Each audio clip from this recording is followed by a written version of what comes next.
अक्सर ये कंप्लेन करते हैं कि उनके बच्चों को कभी कभी कान में दर्द होता है।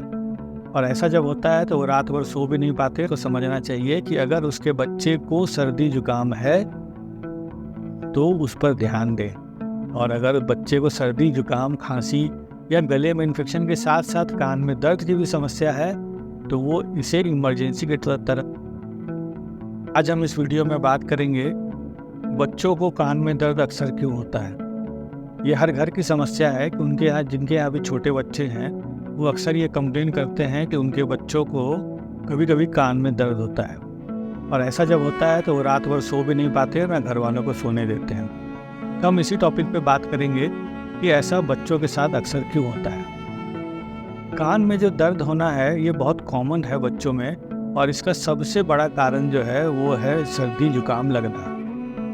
कान और नाक के बीच में एक ट्यूब होती है जिसे हम कहते हैं यूस्टेशियन ट्यूब। ये यूस्टेशियन ट्यूब जो है ये बाहर के एयर प्रेशर को यानी इन्वायरमेंटल एयर प्रेशर को और मिडिल ईयर यानी कान के पर्दे के पीछे जो कान का भाग है उसमें एयर प्रेशर को मेंटेन करता है, इक्वल रखता है। जब सर्दी जुकाम होती है तो वो यूस्टेशियन ट्यूब का फंक्शन कम हो जाता है या बहुत बार बंद हो जाता है। और ऐसे केस में जो मिडिल ईयर यानी कान के पर्दे के पीछे जो कान का भाग है उसमें से हवा कम हो जाता है और उसमें हवा नहीं पहुंच पाता और प्रेशर इम्बैलेंस होता है, यानी बाहर का प्रेशर बहुत ज़्यादा होता है और अंदर का प्रेशर बहुत कम होता है। इस प्रेशर इम्बैलेंस के चलते बहुत बार कान में दर्द होती है और उससे कान के अंदर इन्फेक्शन भी होता है। और अक्सर उस ट्यूब के थ्रू गले और नाक का जो इन्फेक्शन है, यानी जो हम जैसा कहते हैं कि जैसे सर्दी हो और कान में दर्द होता है, या गले में इन्फेक्शन हो, टॉन्सिल हो और फिर भी कान में दर्द होता है,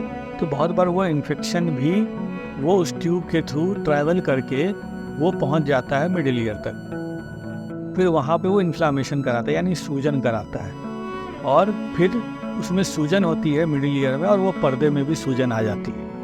जब पर्दे में सूजन आती है तो फिर अंदर में और इन्फेक्शन बढ़ता है और उससे अंदर पस जैसा मटेरियल बन जाता है, जिससे पर्दा बैलून की तरह फूल जाता है, लाल हो जाता है और वो बहुत ज़्यादा दर्द करता है। इस कंडीशन को हम लोग ASOM बोलते हैं, यानी एक्यूट सुपुरेटिव ओटाइटिस मीडिया।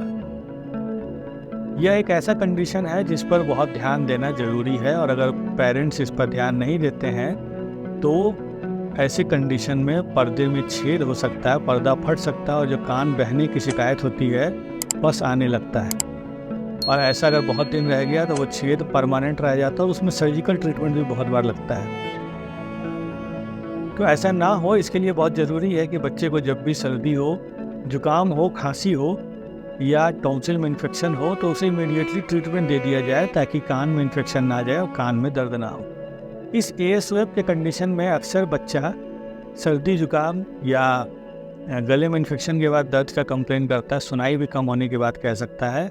और जब वो सोता है, जब रात में वो या दिन में जो कभी भी सोता है तो उस टाइम उससे सोने के बाद और दर्द होता है और वो बच्चा जग जाता है, रोने लगता है। तो इस कंडीशन पे बहुत ध्यान रखना है, और ये बहुत बड़ा कारण है पर्दे में छेद होने के लिए और साथ में कान से पस आने के लिए, और उस कारण से बच्चे का सुनाई भी कम हो जाता है, जिससे उसका पढ़ाई लिखाई और आगे की चीज़ें में भी प्रॉब्लम हो सकती है। ये तो सबसे कॉमन कारण है।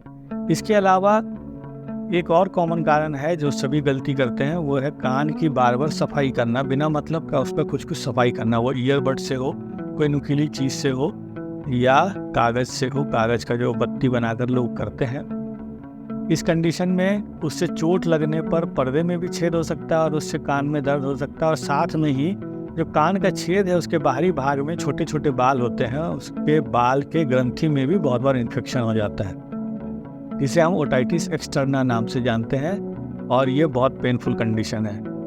तो अगर ऐसा है तो आप पहले डॉक्टर को दिखाइए, ये कंफर्म करना जरूरी है कि क्या कारण है और फिर उस हिसाब से इलाज होगा। ओटाइटिस एक्सटर्ना ना हो इसके लिए सबसे आसान सा तरीका है कि हम बिना मतलब का कान में कोई सफाई करें ही ना, और बच्चों को ये बताएं कि वो कान में कुछ भी ना डालें। साथ में यह भी ध्यान रखें कि कान में तेल या बहुत सारे घरेलू उपचार हैं, जैसे बहुत सारे अलग अलग तरह के तेल हैं या पत्ते का फूल का रस है, ये सब बिल्कुल भी नहीं डालना है। इससे फंगल इन्फेक्शन होता है और भी दर्द हो जाता है। इसके अलावा और बहुत सारे कारण हैं, जैसा मैंने बोला कि चोट लगने से कोई नुकीली चीज़ पर्दे में चुभ जाए तो उससे भी दर्द होता है, और छेद होता है, दर्द होता है। साथ में कान में चोट लग जाए उससे भी दर्द होता है। तो ये सारे तो ऐसे कारण हैं जो कान के ही कारण हैं, और उनके कारण कान में दर्द होता है। बहुत सारे ऐसे भी कंडीशन है जिसमें कान में किसी तरह का इन्फेक्शन नहीं है, कोई प्रॉब्लम नहीं है, लेकिन फिर भी कान में दर्द होता है, और इस कंडीशन को हम कहते हैं रेफर्ड ओटैल्जिया। यानी कान में दर्द है लेकिन वो कान की वजह से नहीं है, वो दर्द कहीं और से कान में आ रहा है। तो ऐसा कान के आसपास के स्ट्रक्चर से होता है। जैसे किसी को दांत में दर्द हो तो वो भी कान में लग सकता है, किसी को जबड़े के जोड़ में दर्द हो तो भी वो कान में लग सकता है, वो कान में दर्द हो सकता है। बहुत बार लार की ग्रंथि में सूजन हो तो उससे भी कान में दर्द होता है। तो बहुत सारे कारण हैं और सभी का इलाज भी अलग अलग है। लेकिन सबसे ज़रूरी बात जो हर पेरेंट्स को समझना चाहिए कि अगर उसके बच्चे को सर्दी जुकाम है तो उस पर ध्यान दें। और अगर बच्चे को सर्दी जुकाम खांसी या गले में इन्फेक्शन के साथ साथ कान में दर्द की भी समस्या है तो वो इसे इमरजेंसी के तरह ट्रीट करें और डॉक्टर को तुरंत दिखाएं, क्योंकि वो कान के पर्दे में सूजन हो सकता है या मिडिल ईयर इन्फेक्शन हो सकता है। और अगर उस पर ध्यान नहीं देंगे तो पर्दा फट जाएगा, बच्चे का सुनाई कम हो जाएगा, बच्चे का पढ़ाई और बाकी विकास जो है वो भी बहुत हैम्पर करेगा। आशा करता हूँ इस वीडियो से आपको ये बात समझ में आई होगी कि बच्चों को कान में अक्सर दर्द क्यों होता है। एक बात और, ये जितने भी कारण मैंने बताए हैं बच्चों के लिए, ऐसा नहीं है कि ये एक्सक्लूसिव सिर्फ बच्चों में होता है, ऐसा बड़ों में भी हो सकता है, यही सारे कारण से। और बड़ों को भी इस बात पे ध्यान रखना चाहिए कि सर्दी जुकाम या कान नाक गले का कोई इन्फेक्शन हो तो उसे हल्के में ना लें, उसे ध्यान दें। नहीं तो ये जितनी कॉम्प्लिकेशन बच्चों को बताई, ये पर्दा फटना, सुनाई कम होना, ये सारा बड़े लोगों में भी हो सकता है। इसी के साथ मैं वीडियो समाप्त करता हूँ। धन्यवाद।